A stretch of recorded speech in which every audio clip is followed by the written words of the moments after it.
Welcome to the Rajiv Gandhi International Stadium in Hyderabad. Typically, when sunrisers step onto this field, visiting teams brace for a brutal, high-scoring onslaught. But the ground staff have prepared a different environment. For tonight's clash against the Delhi Capitals, the surface they're playing on has drastically slowed down, taking the sting right out of the ball. We are no longer looking at those massive 250-plus totals that define this season. On this deadened deck, dragging your team across the 200-run mark is often enough to win. Navigating this tricky surface requires experience, but Hyderabad is missing Pat Cummins. He usually provides the tactical oversight and early breakthroughs that stabilize their bowling attack. To make matters more difficult, Delhi is rolling into town with high momentum and their captain, Axar Patel, fully fit and back at the helm. A slow pitch suits this Delhi bowling attack. It gives fast bowlers like Lungi and Geety the perfect conditions to use their slower deliveries, which grip the surface and force batters to commit to their shots too early. The brute force playbook Sunrisers used earlier this season is built for a faster game. Tonight, the final result depends entirely on how quickly they can shift their tactics to match this new, sluggish reality. The first adjustment happens at the toss. If Hyderabad wins, they should elect to bat first. Tenning Delhi under the pressure of a target on a deteriorating wicket is the most reliable path to victory. Then there's the debate around Heinrich Klaasen. Some point at his strike rate hovering around 440 and argue he is playing too conservatively for this tournament. However, Klaasen is performing a necessary anchoring role. By absorbing early pressure, he protects an inexperienced lower order that lacks the depth to salvage a top-order collapse. While Klaasen anchors one end, Hyderabad needs to change how they use Salil Arora.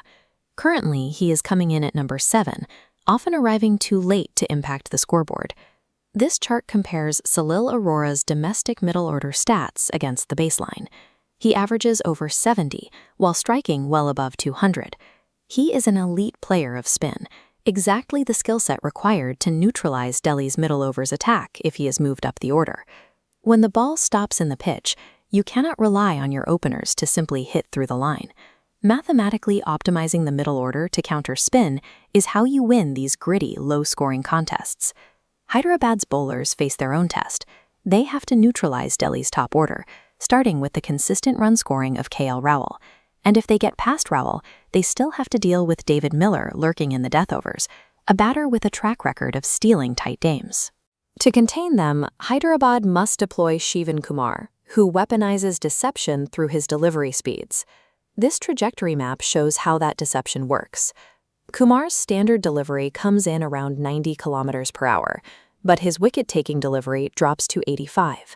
That small window of deceleration causes the batter to swing early, leading to the mistimed shots that have earned Kumar 5 crucial wickets this season. Once Kumar softens up the lineup, Ishan Kulinga must close out the innings. His ability to deliver reverse-swinging Yorkers will be critical to keeping guys like Miller pinned down in the final overs.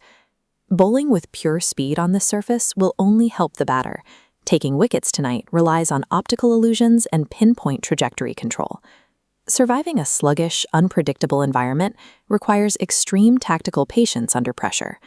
Last night's clash between the Mumbai Indians and the Gujarat Titans provides the blueprint for this exact strategy.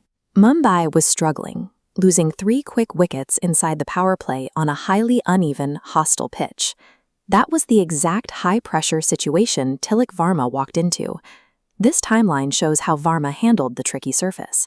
Instead of panicking, he read the pitch, scoring just 19 runs off his first 22 balls. Then he accelerated. He smashed 84 runs in his next 22 deliveries, reaching the tournament's joint fastest century. That blend of calculated patience followed by a sudden burst of power is exactly what Hyderabad must channel tonight against Delhi's bowlers. Will Sunrisers successfully adapt their playbook to claim a 3rd consecutive home win, or will the Delhi Capitals exploit this pitch to break the streak?